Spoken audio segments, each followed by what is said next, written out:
Canal 9 Bio Bio Televisión, junto a Universidad Católica de la Santísima Concepción y Arzobispado de Concepción, presentan Diálogo.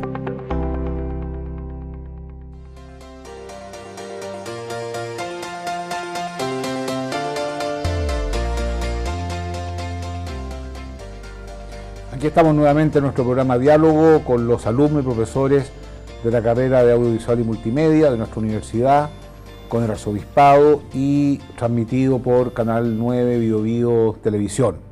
Esta vez vamos a hablar de un tema interesante que tiene visos de dramatismo y del cual nadie está libre.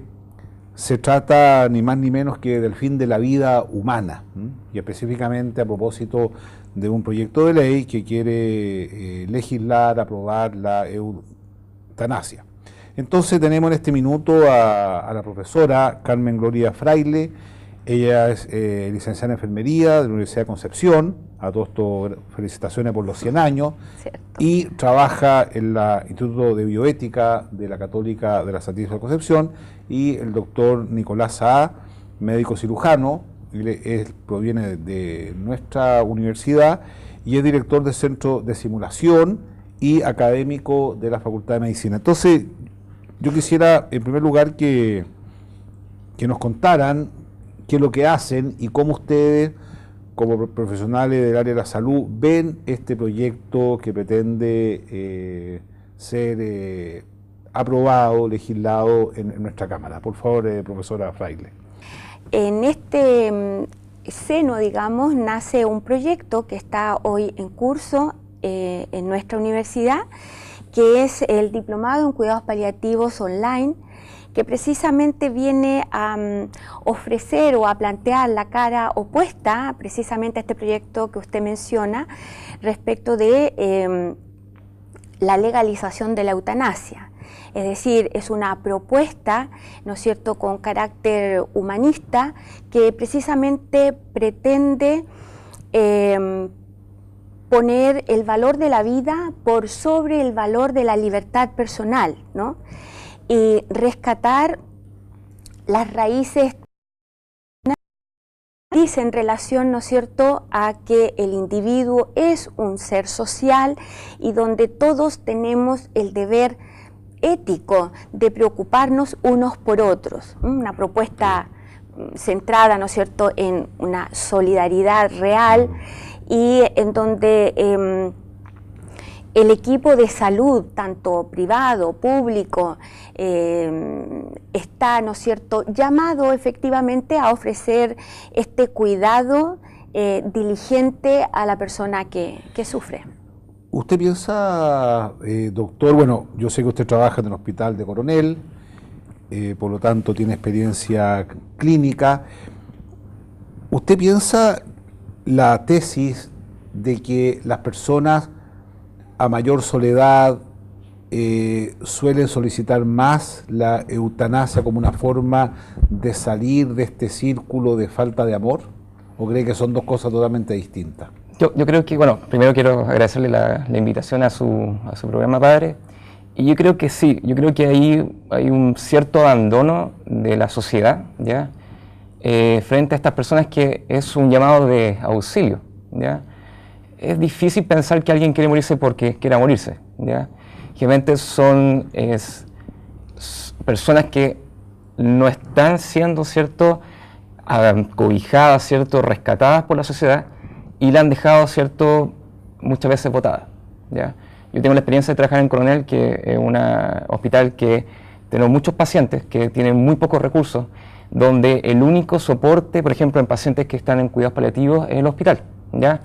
Y muchas veces los recursos no dan abasto. Y muchas veces creo, ¿cierto?, que los pacientes y los familiares sienten y piensan que están solos. Yo creo que quizás eso hace que puedan pensar, ¿cierto?, o optar por la eutanasia. Yo creo que una falta de empatía del sistema frente a estas personas. Y creo que el proyecto de eutanasia es una muy mala respuesta. Es decir, en vez de promulgar, ¿cierto?, un proyecto de eutanasia, de pedir la muerte, ¿cierto?, y a través también del equipo médico, es que es raro porque el equipo médico nos forman para dar vida, ¿cierto?, nos forman para prolongar y dar la mejor calidad de vida a los pacientes. Entonces, es raro que se nos pidan a los médicos, ¿cierto?, intervenir en esto. Es como muy raro, incluso es casi distópico, es súper raro. Pero sí, hay una carga de soledad, hay una carga de pobreza, y una carga de abandono, de falta de empatía, y una pérdida del otro. En Holanda justamente hay varios estudios que dicen que las personas que piden la eutanasia son personas que se sienten tremendamente solas y al final es un grito desesperado de soledad. A mí me gustó mucho el concepto suyo de que somos una comunidad, que tenemos que cuidarnos mutuamente. ¿Ustedes perciben una ley de eutanasia como una derrota de la sociedad que es incapaz de hacerse cargo de las personas en la etapa final de la vida? Yo creo que sí, una derrota, y incluso a mí me cuesta pensar porque nosotros, bueno, yo he tenido pacientes que han sufrido dolor, ¿ya?, o han tenido complicaciones, por ejemplo, pacientes que sufren EPOC, que es una enfermedad pulmonar, ¿cierto?, el paciente se obstruye. Uno puede darle una muerte buena y digna tanto para el paciente como para su familia. La familia. Es importante también, además del paciente, ver la otra parte, que es la familia. Y uno, a través del arsenal farmacológico, uno puede dar buenos cuidados paliativos. Ya. El no entregarlo es porque no se está dando la asistencia correspondiente o la cobertura correspondiente. Ya. O sea, podemos afirmar, digamos, que la medicina actual permite manejar bastante bien el dolor. Sí. Sin duda. Y pareciera ser que las personas que piden la eutanasia tienen sufrimientos más profundos respecto del sentido de la vida, bajo ciertas condiciones. Ahora, usted contaba que hay un programa online de un diplomado en cuidados paliativos. ¿En qué consiste exactamente el cuidado paliativo? ¿Por qué cuando una persona se le deja de entregar un cierto tratamiento no se puede decir que estamos frente a una eutanasia? ¿Por qué no hacen ustedes dos, que son expertos en esta materia, todas esas distinciones, digamos? Bien, quisiera aportar un elemento anterior, es que efectivamente yo en lo personal trabajé bastantes años en el Hospital de Arauco, a diferencia del doctor Sá, en cuidados paliativos. En aquella época era el programa piloto a nivel nacional, pero en mi experiencia jamás, nunca vi una persona que viera como una opción el morir antes de tiempo, digamos. Yeah. Todo lo contrario, mi experiencia fue de personas que en esa etapa de la vida pudieron recobrar el sentido de su propia existencia, recapitular su vida y poder poner al día su vida en términos de poder resolver conflictos personales, familiares.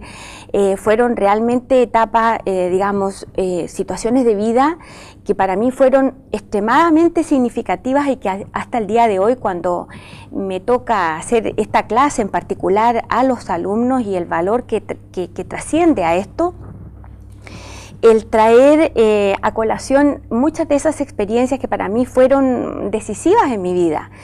Y por lo tanto yo creo que esta alternativa de ofrecer esto es precisamente porque la sociedad cada vez avanza hacia un individualismo mayor, en donde efectivamente la libertad pasa a constituirse como en un valor absoluto, de tal manera que todo lo que la persona solicite y emane de esta voluntad, ¿no es cierto?, libre, tiene que necesariamente tener una cabida legislativa inclusive.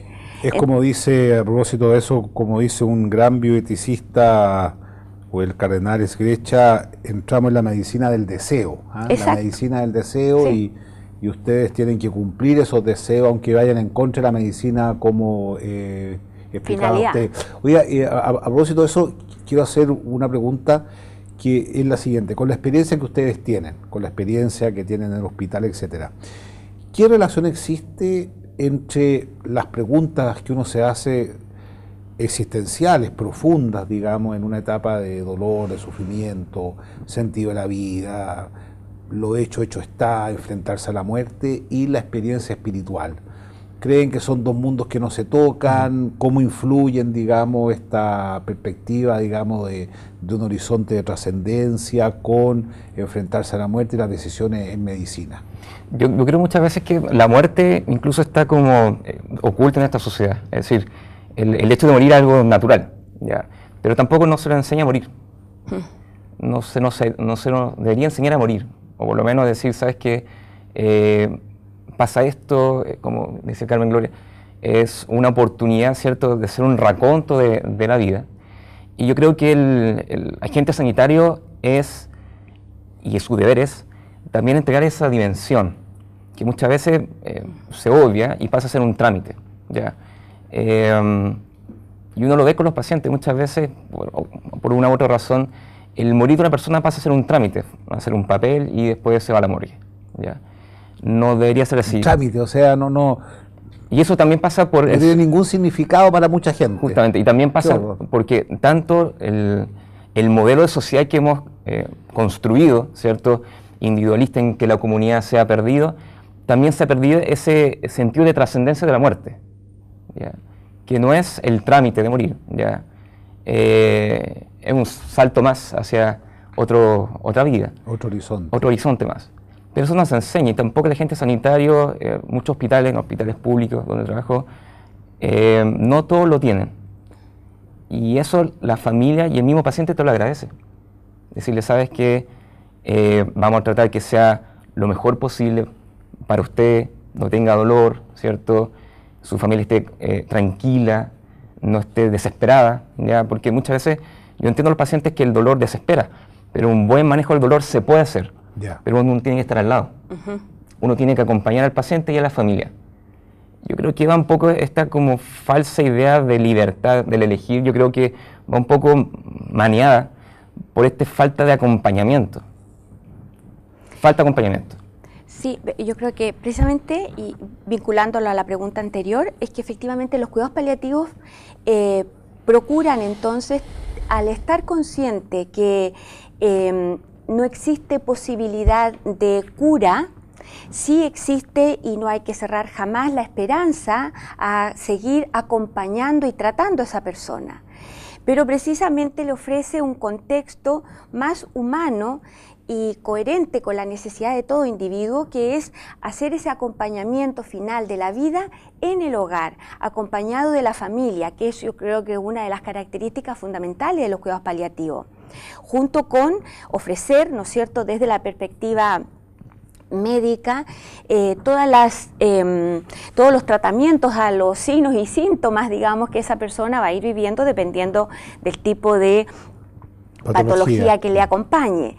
Pero efectivamente se trata de no cerrar esa puerta a la esperanza de seguir tratándolo, de acompañarlo, de ofrecerle en esta etapa de su vida la mejor calidad de vida en un contexto que le es absolutamente natural, que es la familia. Entonces el cuidado paliativo propende a preparar los equipos para que acompañen a esta unidad que es la familia y el enfermo en su propio espacio. A mí me gusta mucho esa definición, es todo lo que se puede hacer cuando no hay nada más que hacer. Exacto. O sea, cuando no hay nada más que hacer, es mucho lo que se puede hacer.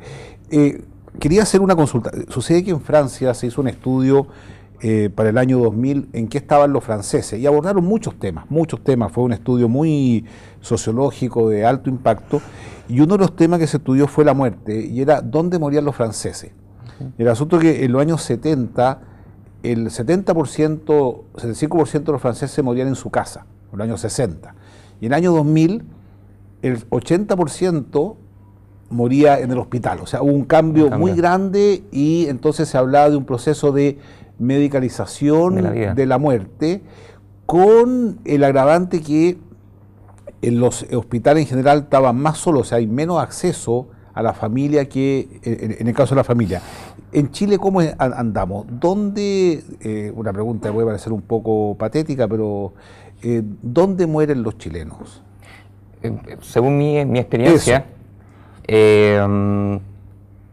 Estamos cambiando quizá al modelo francés, de cambiando a morirse al hospital.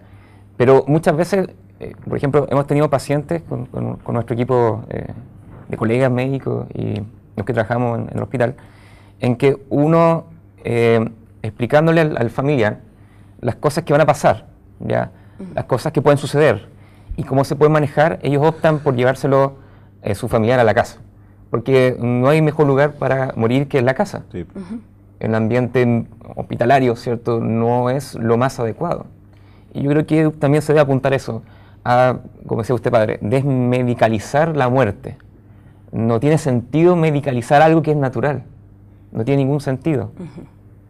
Por lo tanto, yo propugno que deberíamos volver, por ejemplo, a los modelos antiguos, en que la muerte es un proceso natural, ¿cierto?, y lo cual deberíamos vivir, ¿ya? Tanto el que lo está viviendo, vivir la muerte, y también sus familiares.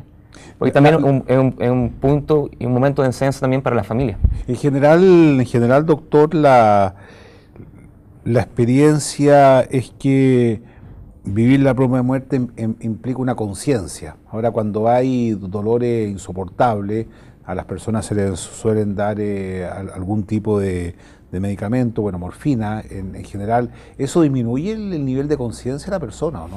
Sí, uno puede llevarlo, ciertos medicamentos, ciertos analgésicos, ¿ya?, y llevarlo a nivel sedativos. También uno puede agregar sedantes. Sí, y muchas veces uno elimina el dolor, ¿cierto?, y las molestias asociadas también, náusea, sensación de ahogo, de dificultad respiratoria. Sí, uno puede manejarlo, pero uno tiene que estar al lado. Claro. Uno no puede, el paciente estar, y yo entiendo a los familiares que se desesperan viendo a su familiar que se está retorciendo dolor muchas veces o está con dificultad respiratoria. Por eso el equipo de paliativo, un buen equipo paliativo, tiene que estar siempre al lado. Mencionar en relación a eso, a la importancia que tiene para el público que escucha este programa y en general para toda la gente, es hacer una distinción entonces entre lo que el doctor Sá muestra acá, que puede llegar a ser una consecuencia de un tratamiento que tiene una finalidad terapéutica, que es, ¿no es cierto?, por ejemplo, disminuir el dolor en una persona determinada, pero cuya intención primaria del tratante es efectivamente tratar ese dolor que por otra vía no es posible alcanzar y que puede tener un efecto tolerado, no buscado, pero finalmente permitido, aceptado, claro, ¿no? Pero como una consecuencia. Y hoy ese concepto es, a mi juicio, malamente identificado como una eutanasia indirecta, no es, cuando en estricto rigor no lo es, porque para hablar efectivamente de eutanasia tiene que existir ciertamente la intención voluntaria, por tanto, de tomar un medio determinado para provocar la muerte de esa persona cuya dolor es tan intenso, ¿no es cierto?, que eventualmente no podría ser, digamos, coherente con la existencia de esa persona. Entonces, ese es un dato relevante porque muchas personas piensan que al acompañar y dar un tratamiento que pudiera tener un efecto secundario no deseado, como eventualmente la muerte, estarían frente a una eutanasia, y eso no es así. Entonces es importante distinguirlo. Aclarar eso. Bueno, ustedes dos, especialmente usted, doctora, ha hablado mucho de la familia como un actor relevante en la toma de decisiones, y sobre ese tema vamos a volver en la segunda parte. Escríbanos a @pediálogo, porque todos estos programas surgen de los intereses que ustedes tienen de conversar en este ambiente de respeto como el que vemos cada programa. Hacemos una pausa y volvemos.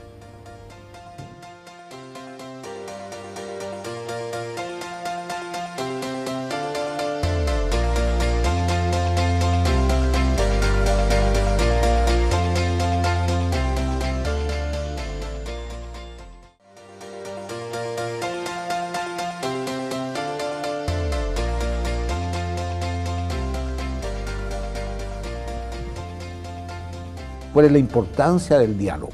Y si ustedes les dan tiempo para el diálogo, si los educan para el diálogo, etcétera.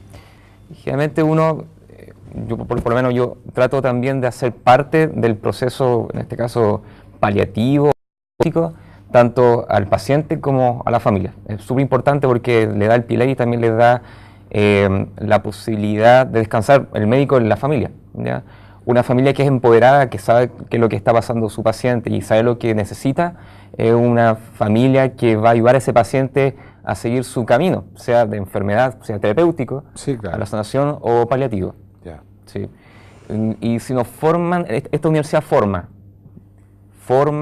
para tener médicos, ¿cierto?, en que estén imbuidos, ¿cierto?, en este espíritu, ¿cierto?, de servicio hacia el otro. En esta universidad forma, no creo que todas, Ya. pero esta universidad forma, Carmen, ¿cierto?, con nosotros, Sí. Bioética. Bioética es un ramo que es transversal, ¿cierto?, de toda la carrera. Tenemos los internados, ¿cierto?, con bioética y los ramos, desde el cuarto año de medicina, cuarto, quinto, sexto, séptimo, con bioética. Y nuestros alumnos se les inculca, ¿cierto?, se les exige, ¿cierto?, tener el sello de la universidad, que es un sello en que el servicio al prójimo, ¿cierto?, es primordial. Marca. En la marca. Ahora, ¿cómo ustedes se hacen parte de una sociedad que piensa que la técnica soluciona todo, cuando en definitiva hay un límite muy potente, absolutamente infranqueable, que es la muerte? Porque Sí. por un lado, digamos, nos educan a ser exitosos, ¿ah? Esa es un poco la lógica del mercado, por así decirlo, y por otro lado nos vemos enfrentados a lo que en la práctica es el fracaso. Entonces, ¿qué es lo que pasa ahí? ¿Qué piensan ahí? ¿Cómo en los cuidados paliativos se aborda ese aspecto? O sea, yo creo que básicamente lo que se pretende plantear es que la vida es un curso natural, ¿no es cierto?, que tiene un inicio y un término del cual el hombre no es ni el punto final, en el sentido per se. No. Es un regalo. Entonces, en esa medida, reconocer que la finidad es de asumir, por lo tanto, no está en la ciencia en particular haya fracasado, que en realidad hay un punto en el cual la oferta tiene un límite, porque esa condición humana prevalece por sobre esta otra pretensión de omnipotencia. Una vez una persona me dijo, hace muchos años atrás, creo que debería haberlo considerado con más fuerza, tal vez ahora que uno está más, toma más en cuenta, me dijo, ¿sabe? Nadie nos enseña a sufrir y nadie nos enseña a morir. Sí. Interesante, ¿ah? Interesante. Y creo que es un aprendizaje, ¿no? Es un aprendizaje. Sí, Finalmente, todo en la vida, amar, también. Y tampoco entregarse, sí, ¿no es cierto?, a cuidar al otro, todo es un aprendizaje. Por eso que estas señales que se mandan como país o como parlamento, ¿no es cierto?, tienen a mi juicio son muy relevantes, porque detrás de estas señales existe un mensaje que finalmente termina formando o deformando esta realidad o esta sociedad que pretendemos construir, ¿no? Entonces, efectivamente, podemos ir aprendiendo de señales que nos vayan dando un sentido más humanitario de nuestra vida y existencia y acompañamiento hacia el final de la vida. Eso empieza en la sala cuna, en la familia, digamos. Evidentemente, o de lo contrario, estamos dando señales que van por la otra línea, una sociedad cada vez más individualista, más despersonalizada, utilitarista, pragmática, en donde en estricto rigor los cálculos de costo-beneficio son los que están determinando las relaciones a nivel de la sociedad o terminan siendo el carácter de una institución determinada. Entonces, efectivamente, no podemos desvincular la señal pedagógica que en el fondo puede llegar a tener y que tiene todo un cuerpo legislativo, porque todo lo que es ley aparentemente es algo bueno. Sí. Y por lo tanto terminamos todos convencidos que en la medida en que algo se termina constituyendo en una ley es algo bueno, conveniente. Tenemos claro que no es obligatorio, pero finalmente yo no me cuestiono íntimamente ni cuestiono a la sociedad frente a esa determinación, porque ya prejuzgo, saco una conclusión y digo, si es legal, es bueno, si me lo ofrece la ciencia, es bueno, y termino adoptando comportamientos que finalmente son absolutamente contradictorios a esta naturaleza humana que pretende ser más bien acogedora, pero que hay que educar para eso. Sí. Yo quisiera felicitarlo a usted por estar en un hospital público, porque no, lo que pasa es que he estado viendo algunas estadísticas y evidentemente que hay una concentración del personal de salud muy grande en los centros privados, por así decirlo. Y eso evidentemente que genera una situación de injusticia muy grande. ¿Usted siente que tiene todos los recursos que necesita para atender bien a sus pacientes? ¿O piensa que faltan? Sí, yo estoy orgulloso de trabajar en un hospital público. Excelente. Yo creo que es lo mejor que puedo hacer para mi país, mi universidad también. Pero faltan muchos recursos en salud pública y uno lo puede ver. Es decir, yo por ejemplo, hablando con los alumnos, no es lo mismo infartarse en la clínica Las Condes, ¿cierto?, que infartarse, no sé, en Puerto Williams. No sé. Va a ser completamente diferente el manejo y la prognosis también, es decir, el pronóstico de ese paciente. Es decir, la desigualdad social, hay determinantes sociales en salud, ¿ya? El no tener, ¿cierto?, todos los recursos necesarios, ¿cierto?, tanto económicos como humanos, eso también influye en el pronóstico y en la evolución del paciente. Es un hecho. Claro. Es un hecho. Y eso es súper marcado acá en Chile, siendo Chile que tiene una de las tasas de desigualdad más grandes del mundo. Somos un país muy desigual. Nos captamos de ser parte de la OCDE, pero Chile es uno de los países que saca más plata el paciente, ¿cierto?, la familia, del bolsillo propio para pagar su salud. Ahora, pero yo quisiera hacerle en el fondo una pregunta más concreta. El proceso de la muerte, digamos, en un hospital público donde el ingreso per cápita es muy inferior a una clínica particular, etcétera, ¿en qué se percibe? O sea, ¿cuáles son los elementos que faltarían en la práctica? Yo creo que más empoderar los equipos de paliativos, ampliarlo, porque está la gente que está enamorada de lo que hace, de los cuidados paliativos, porque es una vocación estar en los cuidados paliativos. Y también hay gente especial que debe tener un feeling diferente de trabajar, porque uno generalmente trabajar con la muerte es difícil, es complicado, es muy complicado. Entonces, cierto tipo de personas puede trabajar en esto, una persona que tienen una delicadeza, una empatía, esa palabra, la empatía, una palabra que la hemos perdido en nuestra sociedad. Ponerse en el lugar del otro. En los zapatos del otro. Justamente. Sí. Y dejar de ese lado ese pensar, como tú decías, ese pensar calculante, como decía Heidegger, el pensar calculante se ha tomado todo, incluso hasta la muerte. Exacto.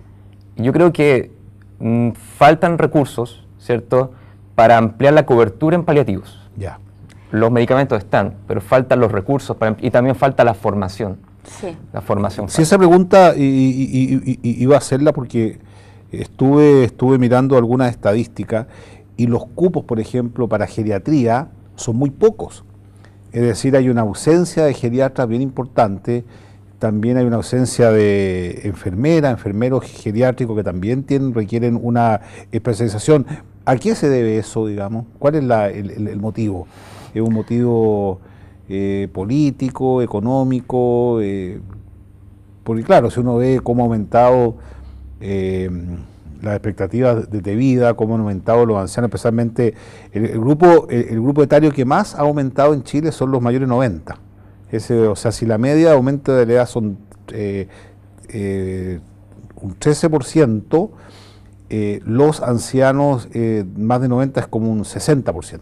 Y de hecho, el 2025 la proporción entre niños entre 0 y 13 años va a ser igual a los mayores de 65. O sea, imagínense cómo está envejeciendo la población, pero sin embargo no se ha visto un cambio en las especialidades. Sí. ¿Cómo lo ven ustedes como académico? ¿Qué les suscita todo esto? Bueno, yo creo que esta deuda, ¿no es cierto?, que se va generando a propósito del aumento, como usted señala, de este grupo poblacional, muestra, como digo, el déficit y la lentitud con que vamos no solo reaccionando, porque el ideal sería que, conociendo las experiencias de otros países, hubiésemos ya tenido la capacidad de adelantarnos. Sin embargo, ni eso ni lo segundo, que es reaccionar diligentemente frente a esto, ¿no es cierto? Eso es un punto. Y junto con la carencia de preparación de especialistas que vayan en esa línea, está también la propuesta, insisto, de orden legislativa que tiene que asegurar primero, en orden de prioridad, evidentemente, la satisfacción de un acompañamiento de muerte que sea digno a la persona humana, y eso significa fortalecer los cuidados paliativos a nivel nacional, es decir, que no sean solo para un grupo determinado como lo es hoy para los pacientes de cáncer, por ejemplo, que les está asegurado, ¿no es cierto?, el cuidado. Sin embargo, para otras patologías... La ley Auge, allá.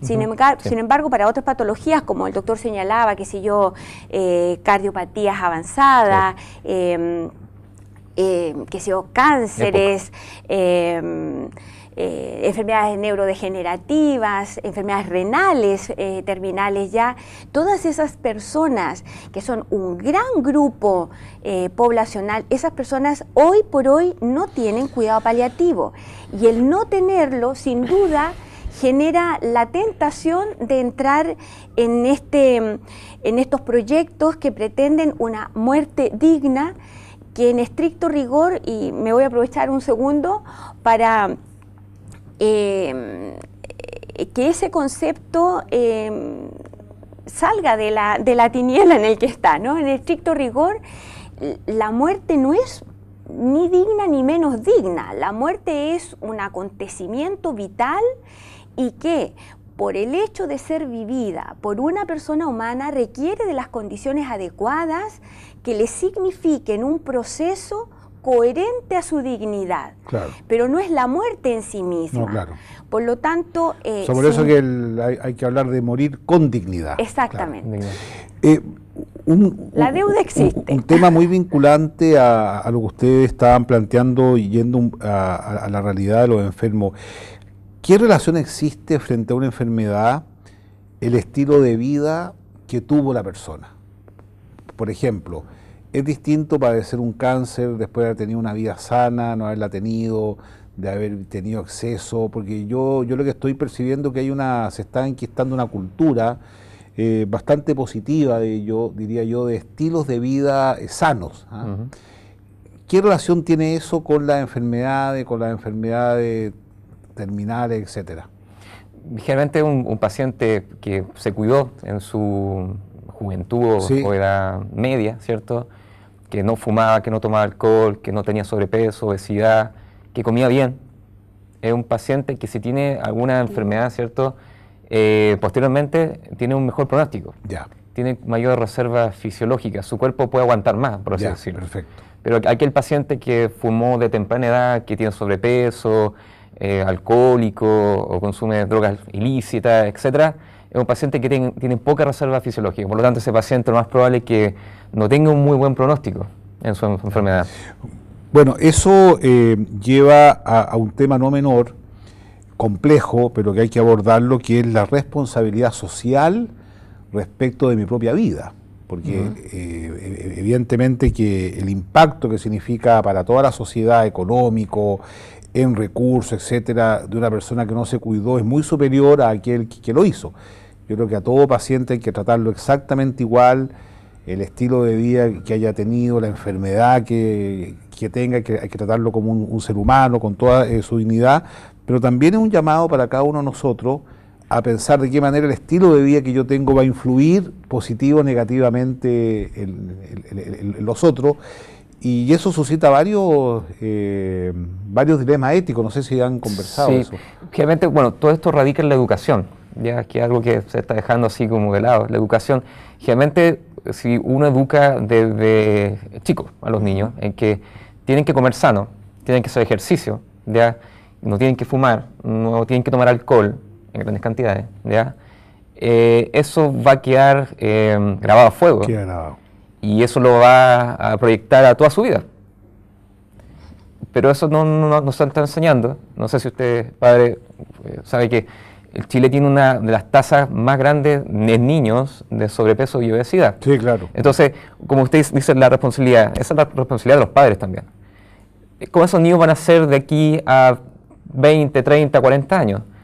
Accidentes vasculares, infarto del miocardio, claro, problemas articulares, cáncer, porque se asocia, por ejemplo, la mala alimentación a cáncer, ¿ya?, a largo plazo. Entonces pasa por un problema de educación. Si uno sabe que fumar, comer mal, evidente, ¿cierto?, enferma, uno no debería hacerlo. Evidente. Pero además eso, por favor, va ligado el elemento educativo, va ligado también al elemento ético estricto. ¿En qué sentido? En que evidentemente si yo no hago conciencia, ¿no?, de que este autocuidado me va a dar, como manifiesta, ¿no es cierto?, mayor posibilidades de enfrentar mi propia vida con un buen pozo, ¿no? Sí. Aparte de eso, perder en el fondo la conciencia de que si yo no me cuido, voy a utilizar recursos que son sociales y que son de todos, para hacer el bien a terceras y cuartas personas. Es decir, la inconsciencia de este autocuidado repercute necesariamente en el efecto hacia otras personas, porque empiezo a destinar recursos, dineros, ¿no es cierto?, en un tratamiento que pudo ser absolutamente preventivo, y que le están negando la posibilidad a otros de enfrentar situaciones que efectivamente están muy ajenas a su voluntad, sí, y que no depende de sí mismo. Entonces, efectivamente es ligar esta educación a esta responsabilidad ética respecto del cuidado y del uso justo de los recursos que son de carácter social. Sí. Bueno, lamentablemente se nos acabó el tiempo. Yo quisiera agradecerle, profesora Fraile, doctor Sá, la gentileza que han tenido. Yo creo que este es un tema muy importante, sí, toca el corazón mismo de la vida de cada uno de nosotros, y yo creo sinceramente que lo han abordado con mucha madurez, con mucha seriedad, y sobre todo pensando que siempre hay detrás una persona. Creo que ese es el punto clave de esto. Siempre hay una persona detrás. Yo les tengo un regalo y creo que lo van a coger bien. Sí.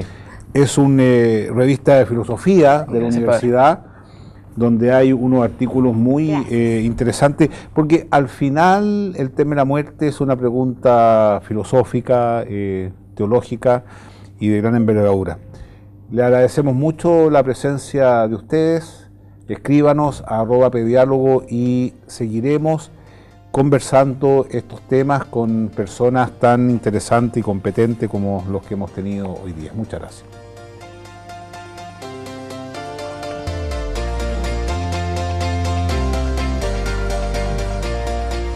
Canal 9, Bio Televisión, junto a Universidad Católica de la Santísima Concepción y Arzobispado de Concepción, presentaron Diálogo.